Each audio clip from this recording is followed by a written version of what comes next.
no trust my name.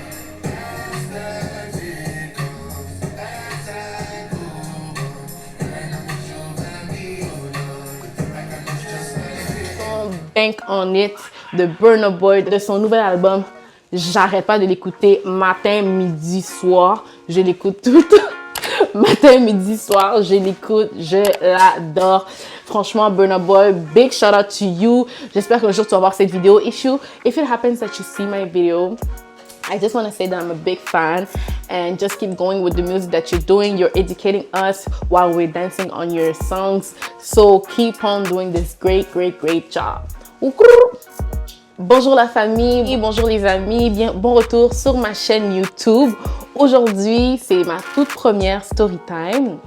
Donc, vous allez me donner une chance si vous me trouvez longue, si vous me trouvez plate, si vous trouvez que je tourne autour du pot. Écoutez, je suis pas habituée, ok? Donc, on va s'adapter tranquillement.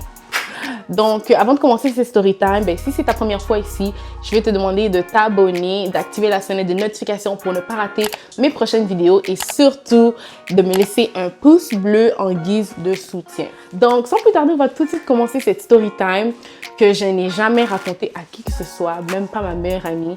Donc, elle va voir cette vidéo, elle va être choquée. Elle va être choquée. La raison pour laquelle je l'ai jamais raconté, c'est tout simplement parce que c'était une petite histoire qui s'est passée très rapidement, un petit passage de ma vie. Et puis bon, c'est arrivé, j'ai appris une leçon, j'ai tourné la page et je me suis dit, on évolue. Donc, cette histoire remonte à il y a à peu près, aujourd'hui j'ai 23 ans. À l'époque, j'avais 15 ans, je dirais 14-15 ans. Et j'étais encore en train de me découvrir, you know. So, j'étais au secondaire, femme studieuse et tout. Très concentrée dans ses affaires, pas de copains, pas trop oulala, olé. Donc, j'étais vraiment dans mes affaires. Et puis, ce fameux jour est arrivé. Donc, je sortais des cours, je sortais de l'école. J'allais en direction du métro en Grignon. Ceux qui connaissent Texas La Salle. Si vous êtes là, Texas La Salle, laissez-moi des commentaires. Donc, c'est ça. J'étais en route pour aller au métro en Grignon pour me rendre à la bibliothèque du centre-ville à Berry-UQAM. Donc, j'étais dans le bus tranquille et moi, j'ai toujours été une fille qui adore la lecture, qui aime beaucoup lire sur le développement personnel. Depuis que je suis vraiment jeune, j'aime vraiment beaucoup lire des romans. Et cette journée, ça tombait que je lisais un livre sur le développement personnel. J'étais dans le bus au calme, pétante, ok. Donc, j'arrive à la station en Grignon, en descendant du bus, la 106. Shout out to my nigga from the hood. Donc, du coup, c'est ça. Je descends du bus 106 à la salle, au métro en Grignon. Je suis là avec mon sac à dos et tout. J'étais habillée un peu clean et tout. Juste un peu propre parce que j'aimais bien ça, des fois, m'habiller un peu genre. C'est à moi, genre.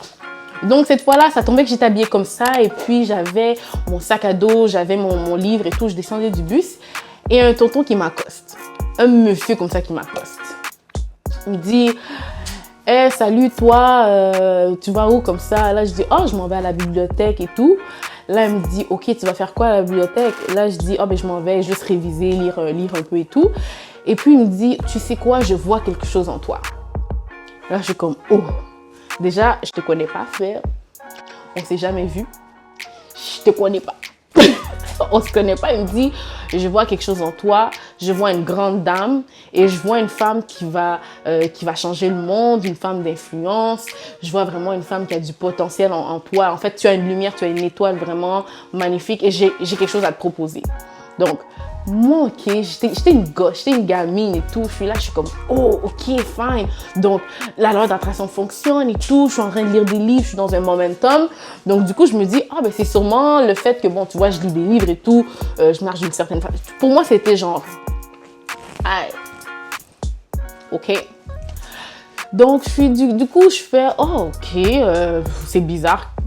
On se connaît. Il me dit non, on se connaît pas, tu m'as jamais vu, je t'ai jamais vu, mais en te voyant comme ça, je te regardais lire dans l'autobus et tout, puis tu m'as l'air d'une fille très intelligente et tout, j'ai un projet à te proposer.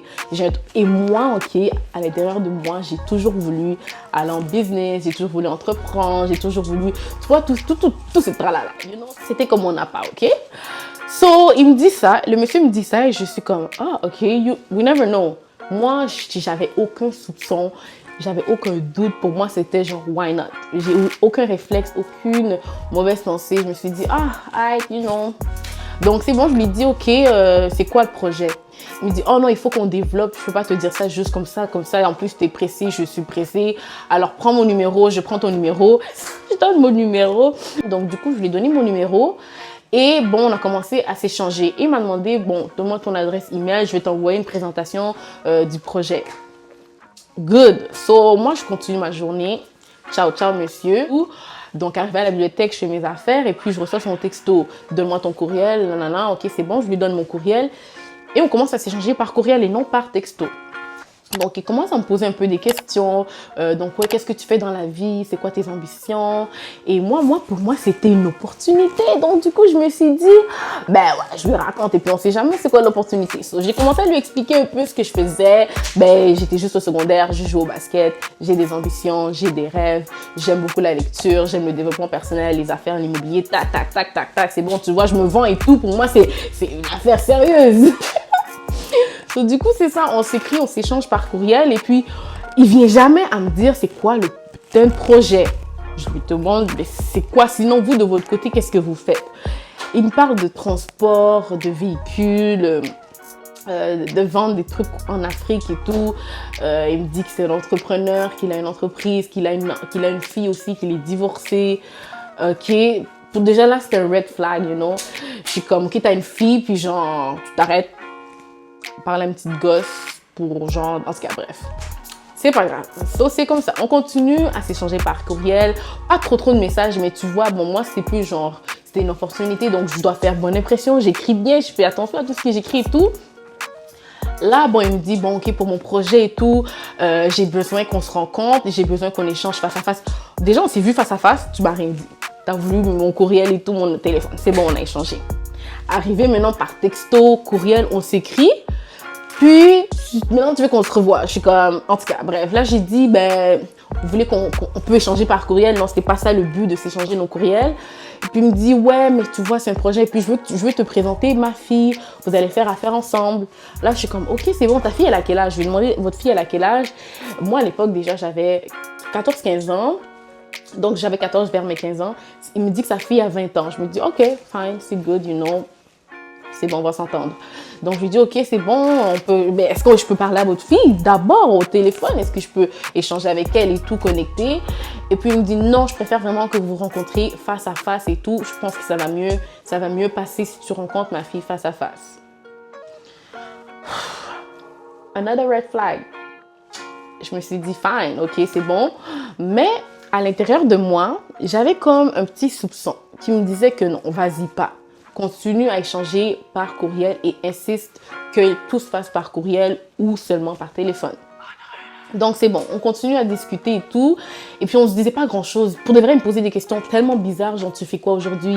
Après l'école, tu fais quoi? Est-ce que tu as trouvé un emploi? Est-ce que tu aimes encore ton emploi? Des questions vraiment cheloues. J'étais comme, mais t'es pas mon père. Est-ce qu'on peut juste passer aux affaires? You know, moi, j'étais vraiment jeune, mais dans ma tête, j'étais déjà mindset business, mindset let's just get right to the point. Puis parce qu'en fait, je lisais déjà des livres, j'écoutais des films là-dessus, donc j'étais déjà dans un mini-entourage un peu basé là-dessus. Donc du coup, moi, c'était comme we need to talk business and just business.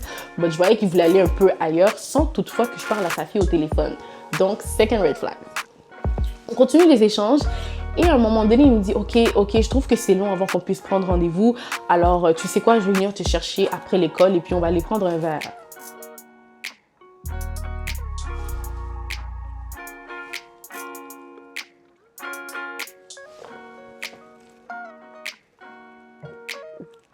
J'ai tout de suite compris ce qu'il voulait. On va aller prendre un verre. Bro, j'ai même pas 18 ans, tu vas aller prendre un verre avec moi. What's going on? Et puis son projet, ok, il me parlait de son projet, mais jamais il venait à bout de vraiment qu'est-ce que tu veux que je fasse pour toi? Comment tu veux que je fasse? Qu'est-ce que tu veux que j'amène en fait? Parce que tu vois, il continue tout le temps à me dire genre, ouais, t'es une ambitieuse, tu vois, t'as une étoile, tu brilles, vraiment ta destinée, moi je la vois. Et Nzambe Langai. Gloire à Dieu, Je suis très éveillée. Donc, je suis très éveillée. Donc, moi, j'allais pas plus loin que genre business that's it, où tu me fais rencontrer ta fille, on parle au téléphone et tout. Mais lui, il voulait absolument qu'on aille prendre un verre ou que je vienne chez lui rencontrer sa fille. Donc, c'était déjà red flag, red flag, red flag, red flag. Du coup, on s'est changé et tout, puis on s'est jamais vraiment revus parce que moi, j'insistais de continuer par courriel jusqu'à ce que je parle avec sa fille au téléphone et que je vois si moi et sa fille on connecte et ensuite on se rencontre à 3. Mais on n'allait pas se rencontrer à 2, puis tu vas me faire une surprise, je veux voir ta fille et tout. Je sais pas c'est qui ta fille, je te connais pas toi non plus et tout, mais tu es très investi. Donc, tout au long, ça a continué comme ça ici. Ça continue, je pense, pendant comme une année. Et puis, à un certain moment, il commençait à me vendre un peu du rêve. Il commençait à me vendre un peu du rêve en mode je vais faire ça pour toi, je vais investir dans ça pour toi. Tu vas avoir ci, ça, ici et ça, tu n'auras pas de soucis. Là, j'étais comme, nah, nigga, you lost me. That's where you lost me. Puis franchement, cette histoire, je l'ai vécue, puis c'était juste un petit passage. Pour moi, c'était pas genre, ça allait pas durer aussi longtemps. C'est juste que moi, à la base, quand j'ai pas envie de rencontrer quelqu'un, je vais te rancer, je vais te rancer, je vais te rancer. Mais si t'es vraiment motivé, tu vas continuer. Mais moi, je vais continuer à te rancer jusqu'à ce qu'on arrive à aller vers où ce que moi, je veux qu'on aille, you know. Donc, ça allait pas vers où ce que moi, je voulais que ça aille. Donc, du coup, je continue juste à rancer, ouais, demain, aujourd'hui, je peux pas et tout. Et puis, bon, on a juste perdu contact. La manière dont on a perdu contact, c'est qu'à l'époque, j'avais une adresse courriel reliée à un Facebook et tout. Puis j'avais décidé à un certain moment de ma vie que j'allais supprimer ce Facebook, que j'allais changer de courriel, j'allais me faire un courriel plus professionnel et tout avec mon nom parce que ce courriel-là n'avait même pas mon nom dedans. Donc déjà, ça, c'était un red flag que le monsieur devait constater que, OK, c'est une gamine, genre, OK, tu vois qu'elle est mature et tout, mais son courriel, c'est pas sérieux, donc tu ne deals pas avec des gens comme ça, bref. Donc moi j'ai changé de courriel, j'ai changé de Facebook, puis du coup je l'ai jamais recontacté, j'ai perdu le mot de passe de cette adresse courriel, donc je suis jamais retournée dans cette adresse courriel pour voir qu'est-ce qui s'est passé par la suite, mais ça a vraiment terminé là, j'ai changé de numéro de téléphone et puis vraiment c'était dead, j'ai vraiment aucun souvenir de est-ce qu'on s'est reparlé ou quoi que ce soit, non, ça a vraiment terminé là. Et je tenais à faire passer un message à une fille qui serait dans ma position au jour d'aujourd'hui, une jeune fille, pas encore âgée de 18 ans. Si un homme t'approche et qu'il te complimente, tu vois qu'il te fait sentir un peu spécial et tout ça, c'est des red flags. Franchement, je remercie Dieu parce que si je n'avais pas été éveillée, peut-être que je me serais rendue chez lui pour rencontrer sa fille et peut-être que, je sais pas moi, qu'est-ce qui m'attendait là-bas, s'il m'attendait avec ses potes et tout pour me faire je sais pas quoi, tu vois. Donc, du coup, moi, je remercie vraiment Dieu et ce message que je vais faire aujourd'hui, c'est story time. C'est vraiment pour faire passer ce message. Ça, ce sont tous des red flags. Donc, peu importe qui tu es, où tu es, qu'est-ce que tu fais dans la vie, ton statut. Si un homme t'approche et que franchement, tout ce qu'il veut, c'est il te lance des fleurs et tout, et puis toi, tu comprends pas trop, tu as des doutes et tout, puis il veut te voir seul, il veut faire ça avec toi, il veut investir en toi, franchement, non. Non, parce que tout ce qui est matériel que quelqu'un peut t'offrir, tu peux te l'offrir à 100%. Tu n'as pas besoin que quelqu'un d'autre te l'offre. Tu peux te l'offrir à toi-même. Bosse, travaille, s'il faut que tu postules à chaque jour, trouve ton emploi, prends ton indépendance et puis compte que sur toi-même et non pas sur un homme. Surtout financièrement quand tu es encore jeune. Je ne parle pas du fait d'être marié ou quoi que ce soit. Vraiment, quand tu es jeune, ne compte sur aucun homme pour subvenir à tes besoins. Compte sur toi-même. Si tu as des parents, gloire à Dieu, demande un coup de main. Si tu as de la famille, demande un coup de main. Si tu as des ambitions, approche les gens qui sont sérieux, qui ont une certaine notoriété. Et franchement, remets-toi entre les mains de Dieu parce que franchement, tu ne connais pas les intentions des gens qui peuvent t'approcher avec des projets, avec des ambitions pour toi, avec une vision pour toi. Dieu m'a dit, j'ai vu ça, boom, garbage, okay? So girls, that was my message for today. C'était ma petite story time. Peut-être qu'aujourd'hui, tu as des ambitions. Peut-être qu'aujourd'hui, tu as des projets dans ton cœur. Tu sais que Dieu a déposé des projets dans ton cœur, mais tu n'as pas encore tous les outils. Et Satan, il travaille. Satan, il va utiliser tous les moyens possibles pour t'atteindre. Et ça, c'était peut-être un moyen que Satan voulait utiliser pour m'atteindre. Mais gloire à Dieu, je suis aisée, je suis une enfant de Dieu. Et puis, franchement, je remercie tout simplement Dieu parce que c'est pas moi-même, mais c'est vraiment Dieu qui, je pense, qui m'a protégée de ça parce que je sais pas où je me serais rendue. Des fois, je me dis, et si on retournait en arrière pour voir si j'avais réagi d'une certaine manière, qu'est-ce qui me serait arrivé? Peut-être que non plus, mais tu vois qu'on sait jamais. On ne sait vraiment jamais. Alors, c'est important de demander le discernement parce que moi, je me souviens, étant très jeune, j'écoutais aussi beaucoup de prédications, beaucoup de messages. J'étais quand même un peu impliquée à l'église et tout ce que je demandais souvent au Seigneur, c'était le discernement, savoir faire la part des choses. Je veux beaucoup, j'ai vraiment beaucoup de projets, mais du coup, je me dis, sans discernement, je risque de tout prendre et peut-être tomber avec tout ce que j'ai pris. Donc, c'est vraiment ce que je voulais partager avec vous aujourd'hui. J'espère que vous avez aimé cette petite story time. Si c'est le cas, je vais t'inviter à me laisser des pouces bleus. Si une situation pareille t'est déjà arrivée à toi, une copine ou peu importe, laisse-le-moi savoir dans la barre de commentaires. Ça me ferait un plaisir de te lire et d'échanger par rapport à ça. Et puis, je vais t'inviter à me suivre sur Instagram, à aller rejoindre ma communauté sur Instagram.